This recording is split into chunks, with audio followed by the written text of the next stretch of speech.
விஜய் கூட தான் நிற்கிறேங்கிறத ராகுல் காந்தி கோடிட்டு காட்டிட்டார். அப்போ உங்களுக்கு இருக்கிற இன்னொரு பிரைம் மினிஸ்டர் கேண்டிடேட் மோடி தான். தமிழ்நாட்டில் 2வது பெரிய கட்சியாட்டு திராவிட முன்னேற்ற கழகம் இருக்குது. பட் பிரைம் மினிஸ்டர் ஆப்ஷன் இல்லைன்னா யார் நிற்பா? திமுக வந்து கடுமையான எதிர்ப்புகளை அந்த ஒன் நேஷன் ஒன் எலெக்ஷன் விஷயத்தில் அந்த நகல்களை எதிர்த்தெல்லாம் போராட்டம் செஞ்சதெல்லாம் பார்த்தோம்.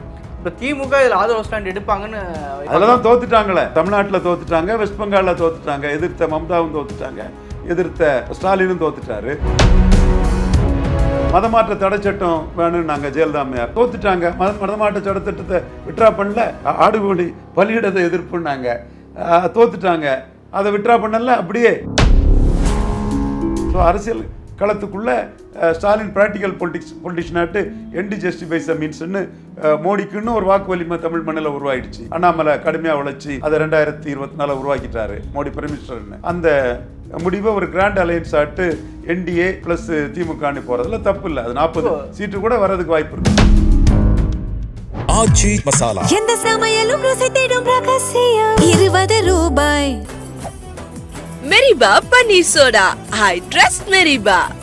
ரிஃப்ளெக்ட் நேயர்களுக்கு வணக்கம். இன்றைய சிறப்பு நேர்காணலில் நாம் சந்திக்க இருக்கின்ற சிறப்பு விருந்தினர் அரசியல் விமர்சகர் ரவீந்திரன் துரைசாமி அவர்களை வரவேற்று நிகழ்ச்சிக்குள் சொல்லுவோம். சார் வணக்கம். வணக்கம்ண்ணா சார்.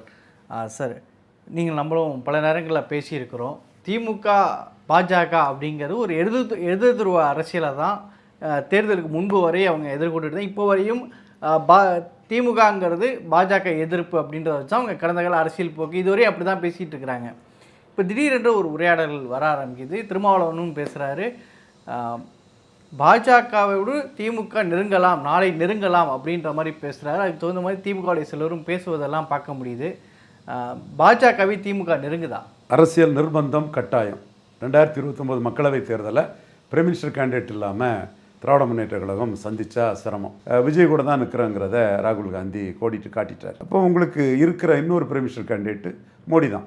தமிழ்நாட்டில் ராகுல் வந்து 19-24 ஜெயித்திருக்கிறார், நோ இஷ்யூஸ். அவங்க குடும்பம் 71 அவங்கள முன்னிறுத்தப்படும் போது ஜெயித்திருக்காங்க. அப்போ விஜய் அவங்கள முன்னிறுத்தி போகிறார். ஸ்டாலின் வந்து மோடியை முன்னிறுத்தி தான் ஆகணும். அது மோடி என்டிஏ கூட கம்பைன் பண்ணி தான் ஆகணும். திமுகவும் அதில் இணைஞ்சு செயல்பட்டு தான் ஆகணும். அப்படி இப்போ இது வரைக்கும் பார்த்தீங்கன்னா திமுகவுடைய எதிர்ப்பு அரசியலுங்கிறது பாஜக எதிர்முனையாக தான் இருக்குது. தொடர்ந்து அந்த மாதிரி செஞ்சிட்டு இருக்கும்போது திடீர்னு திமுக அது நிலையை மாறும்போது அது எடுபடுமா சார்? அது திமுகவின் நம்பகத்தன்மையை உங்கள்கிட்ட என்ன ஆப்ஷன் இருக்குது? பிரைம் மினிஸ்டர் கேண்டிடேட் இல்லாமல் போனால் என்ன ஆகும்? இது எடுபடுமாங்கிறது ஒரு கேள்வி. ஓகே, அது ரிசல்ட்டில் தான் தெரியும். பிரைம் மினிஸ்டர் ஆப்ஷன் இல்லாமல் நீங்கள் 2014 போனீங்க. கலைஞர், திருமாவளவன், கிருஷ்ணசாமி, ஐயுஎம்எல், மனிதநேய மக்கள் கட்சி, எம்எம்கே, இந்த 4 கட்சிகளுக்கும் சீட்டு கொடுத்து நீங்கள் திருமாவளவன் 2 சீட்டு வாங்கினார். நீங்கள் வந்து பிரைம் மினிஸ்டர் ஆப்ஷன் இல்லாமல் போனீங்க. என்ன வாக்கெடுத்தீங்க? 24-25 விழுக்காடு வாக்கெடுத்தீங்க. இப்போ பிரைம் மினிஸ்டர் ஆப்ஷன் இல்லாமல் நீங்கள் களத்துக்கு போனீங்கன்னா உங்ககிட்ட யார் கூட்டணியில் நிற்பா? 2வது பெரிய கட்சியாட்டு திராவிட முன்னேற்ற கழகம் இருக்குது. பட் பிரைம் மினிஸ்டர் ஆப்ஷன் இல்லைன்னா யார் நிற்பா? பெரிய கேள்விக்குறி இருக்குதுல்ல. இப்போ பிரைம் மினிஸ்டர் கேண்டிடேட்டுங்கிறதுல ராகுல் வெற்றியாளர், நான் மறுக்க வரல, நமக்கு பிடிக்கலைங்கனாலும் வெற்றியாளர்.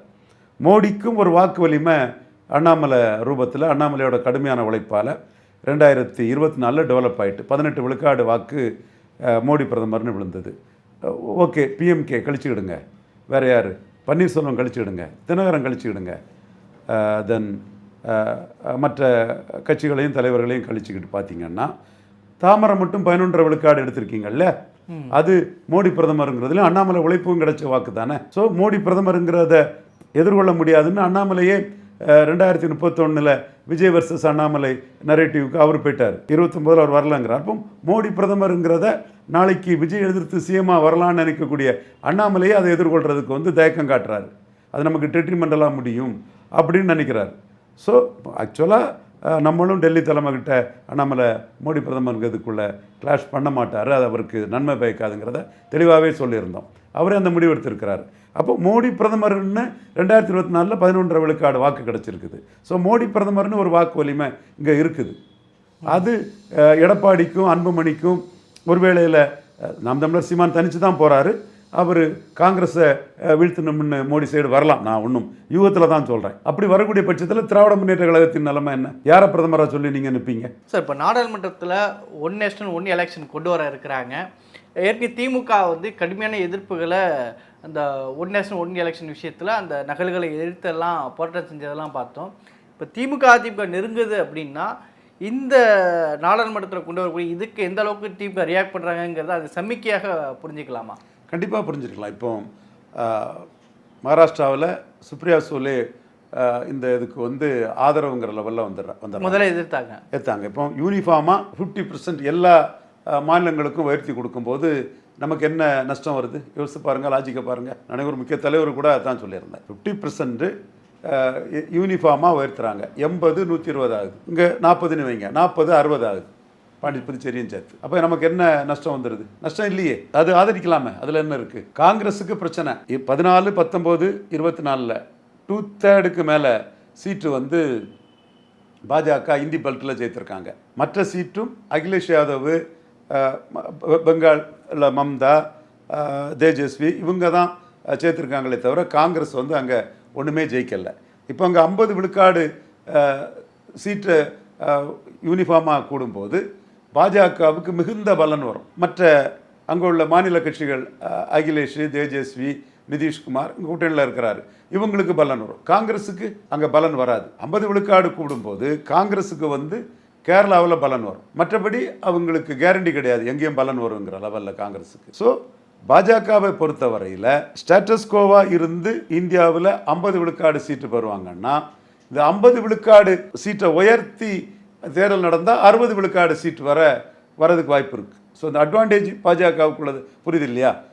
இந்த அட்வான்டேஜஸ் பொசிஷனை எண்ணிக்கையை உயர்த்துறது மூலமாக அவங்க சாதிக்க நினைக்கிறாங்க. முதல்ல என்ன வந்ததுன்னா தமிழ்நாட்டுக்கு வந்து ஒரு 25% தான் கூடும், யூபிக்கு 75% கூடும், பீகாருக்கு 60% கூடும், மத்திய பிரதேசுக்கு கூடுங்கிறதான் ஃபஸ்ட்டில் வந்த அந்த பாப்புலேஷன் வந்த பட்டியல் இது. அதிலிருந்து மாறி யூனிஃபார்மாக 50% தான் சொல்லியாச்சு. தொடர்ந்து 3 முறை பாஜக வெற்றி பெற்றிருக்கக்கூடிய இடங்களில் 50% கூடுறது ஒரு பாஜக 50 விழுக்காடு சீட்டை மொத்த இதில் எடுக்கணும்னா அது வந்து இந்த இடங்களில் வெற்றி பெற்ற இடங்களில் சீட்டு கூடுதல் 60 விழுக்காடு சீட்டு பாஜகவுக்கு வரும். ஒரு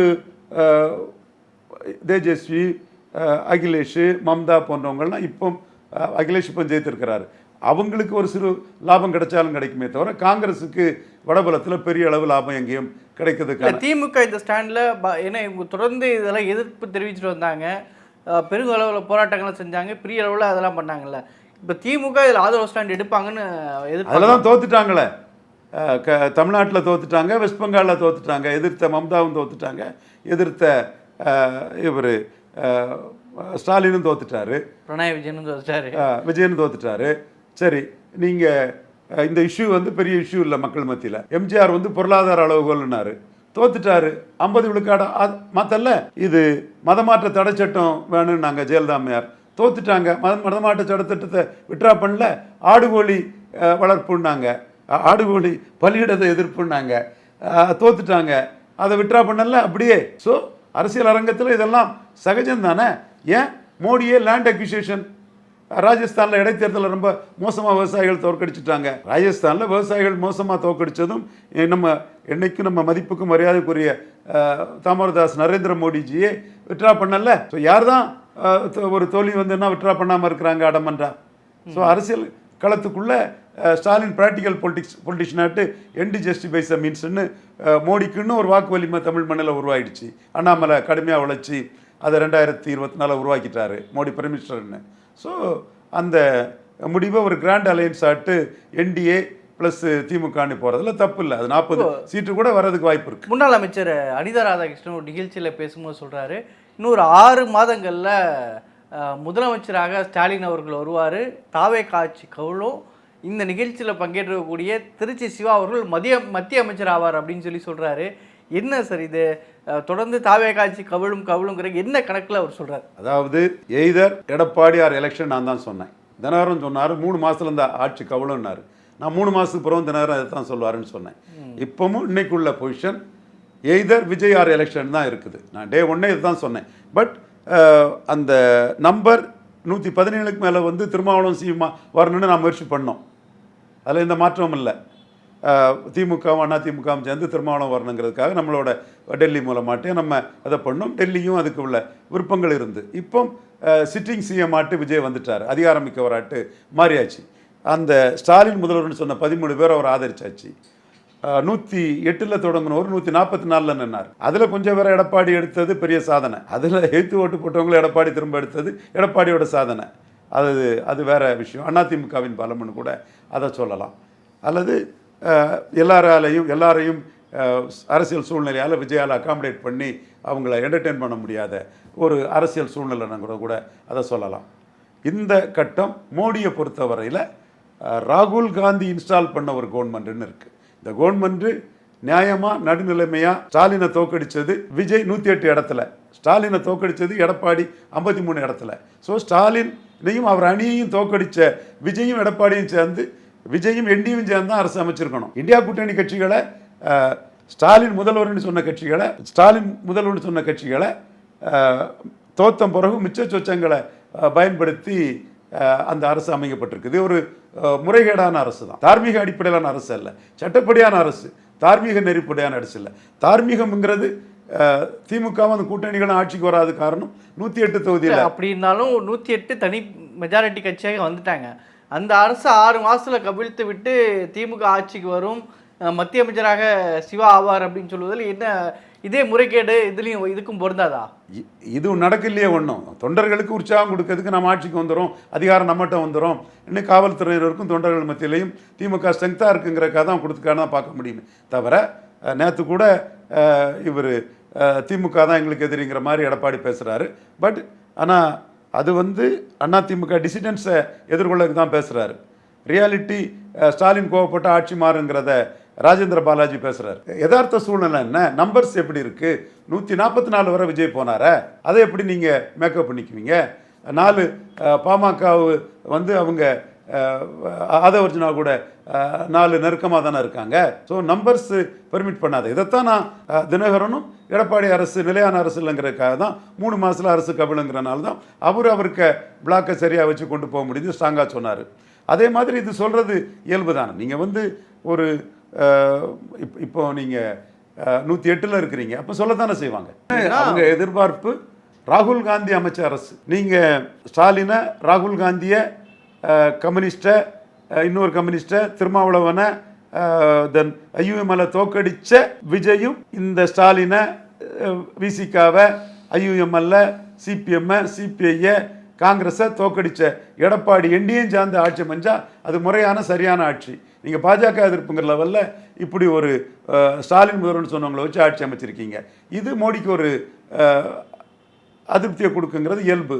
அதை நம்பி சொல்லியிருக்கலாம். இப்போ சிபிஐ சிபிஎம் ஏற்கனவே வெளியிலிருந்து ஆதரவு அப்படின்னு தான் சொல்லியிருந்தாங்க.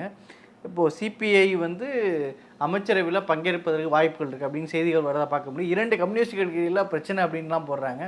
இப்போ சிபிஐ அமைச்சரவைக்குள்ளே வருவதற்கு வாய்ப்புகள் இருக்கா? அப்படி வந்தால் அதோடைய அரசியல் கணக்கு என்னவாக இருக்கும்? வரலாமா? நீங்கள் என்ன இருக்குது, உங்கள் 2 எம்பி எம்எல்ஏயும் ஆட்சி வர்றதுக்கு ஒரு முக்கிய காரணியாக இருக்குது. அப்படி இருக்கும்போது நீங்கள் அரசாங்கத்தில் பங்கு பெறுவது இயல்பு தானே. முன்னாடி இந்த மாதிரி ஒரு கட்டத்தில் சிபிஎம் ஜோதிபாசுக்கு வாய்ப்பு வரும்போது அவர் கலந்துக்கல. அதே டைமில் இந்திரஜித் குப்தா நினைக்கிறேன் இன்னொரு சிபிஐ கலந்துக்கிட்டாங்க இல்லையா, சபாநாயகர் போஸ்டெல்லாம் எடுத்தாங்கல்ல. ஸோ சிபிஎம்மும் சிபிஐயும் எல்லா காலத்திலையும் ஒரே மாதிரி நடவடிக்கை எடுக்கலையே. சிபிஎம் தனிச்சு இருக்கும்போது சிபிஐ திமுக கூட்டணியில் இருந்தாங்க. இந்த மாதிரி பல மாறுதல்கள் இருக்குது. இடதுசாரி கொள்கையில் ஒன்றா இருந்தாலும் கூட சில மாற்றங்கள் அவங்களுக்குள்ளே இருக்குன்னு போது சிபிஐ அவங்க தளி ராமச்சந்திரன் விரும்புகிறாரு, உள்ளே போகலாமே. சரி சார், இப்போ இன்னொரு விஷயம்னா தமிழ்நாட்டுக்கு ஆளுநர் இன்னும் நியமிக்கப்படலை. புதிய ஆளுநராக ரவி பிரசாந்த் அவர்கள் வரலாம் அப்படின்ற மாதிரி சொல்கிறாங்க. இப்போ ஏற்கனவே கேரளாவை பார்க்கக்கூடியவர் தான் இங்கே சேர்த்து பார்க்குறாங்க. தமிழ்நாட்டுக்கு இன்னும் நிரந்தரமான ஆளுநர் வராதுக்கு என்ன காரணமாக இருக்குது? டெல்லியோட அரசியல் கணக்கு என்ன சார்? வெயிட் அண்ட் வாட்சிங்கிற மாதிரி தான் என்ன மாதிரி போகுதுங்கிறதான் பார்ப்பாங்க. பிஜேபிக்கு எதிராக கன்ஃபரன்டேஷனுக்கு ஸ்டாலின் மாதிரி விஜய் வரல. நிறைய இஷ்யூக்களில் சென்ட்ரல் ஸ்டேட் ரிலேஷன்ஷிப்பை நல்லாவே மெயின்டைன் பண்ணுறாரு. யூஜிசி இதுனாலும் சரி, பல விஷயங்கள் இப்போ எஃப்சிஆர்ஏ இது ஸ்டாலின் தான் வில்சனை வச்சு ஏற்றுட்ருக்கிறாரு. அதிமுகவோ தாவேக்கோ அதை பற்றி எதுவும் சொல்லலை. ஸோ ஒரு சென்ட்ரல் ஸ்டேட் ரிலேஷன்ஷிப் நல்லா இருக்குது. அடுத்து அரசாங்கத்துக்கு இப்போ ஒரு ஊழல் மேட்டர்லாம் நல்ல பேர் தான் இருக்குது. ஊழல் இதில் கவர்மெண்ட் பாராட்டு இருக்குது. இப்போ பழனி மேட்டர் தான் கொஞ்சம் ஒரு அவங்களுக்கு ஒரு பாலில் கலந்த விஷம் மாதிரி ஒரு சிக்கலான மேட்டராக இருக்குது. ஸோ கவர்மெண்ட் ராகுல் காந்தி இன்ஸ்டால் பண்ண கவர்மெண்ட்டு தான் தெரியும். IUML, CPM, CPI, பேபி எல்லாத்திட்டையும் பேசி ராகுல் காந்தியால் அமைக்கப்பட்ட அரசாங்கம் தான் தெரியும். செயல்பாடுகள் எப்படி இருக்குது, நடவடிக்கைகள் எப்படி இருக்குங்கிறத வெயிட் அண்ட் வாட்சிங்கிறத பார்க்கலாம். இப்போ NDA கூட எடப்பாடி இருக்கிறாரு. திமுக தரப்பு சனாதான எதிர்ப்பு அது இதில் இன்னும் ஒரு இருமனதாக தான் திமுக தரப்பு இருக்காங்க. அனிதா ராதாகிருஷ்ணனுக்கு நிலைப்பாட்டை, பாஜக ஆதரவு நிலைப்பாட்டை மற்றவங்க இன்னும் உறுதியாக எடுக்கக்கூடிய தன்மையும் வரல. இப்போ ஆளுநர் விஷயத்தில் போடுவதற்கு வாய்ப்புகள் இருக்கு. ஆளுநர் விஷயத்தில் வந்து ஒரு ரஃப் அண்ட் டப்பான ஒரு ஆளுநர் தான் போடுவாங்க. அப்போ அது ஆளுநர் பாஜகவுக்கு அரசியல் ரீதியாக பலன் சேர்க்கக்கூடியவர் தான் போடுவாங்க. RN ரவி பலன் சேர்த்தார். ஐயா வைகுண்டர் நினைவிடத்துக்கு போனதை இன்றைக்கும் RN ரவியை மக்கள் விதரிக்கிறாங்க. இமானுவேல் சேகரனார் நினைவிடத்துக்கு போனதை இது பண்ணுறாங்க. பல விஷயங்கள் இந்துத்துவ கருத்தியலை கொண்டு வந்தது. அந்த கட்சி வளர்ச்சிக்கு வந்து அது கவர்னர் துணை புரிஞ்சாருங்கிறதான் தெரியுது. இப்போ இன்னொரு பக்கம் நேற்று காமராஜருடைய பிறந்தநாள் நிகழ்வு, RS பாரதி அவர்கள் பத்திரிகையாளர் சந்திப்பில் சொல்கிறாரு என்னென்னா, காமராஜர் அவர்களுக்கு கடைசி காலத்தில் ஒரு மகன் போல கருணாநிதி அவர்கள் இருந்தார், அவர் கொட்டு மலையில் கூட போய் மரியாதை செலுத்தினார் அப்படின்ற மாதிரிலாம் சொல்கிறாரு.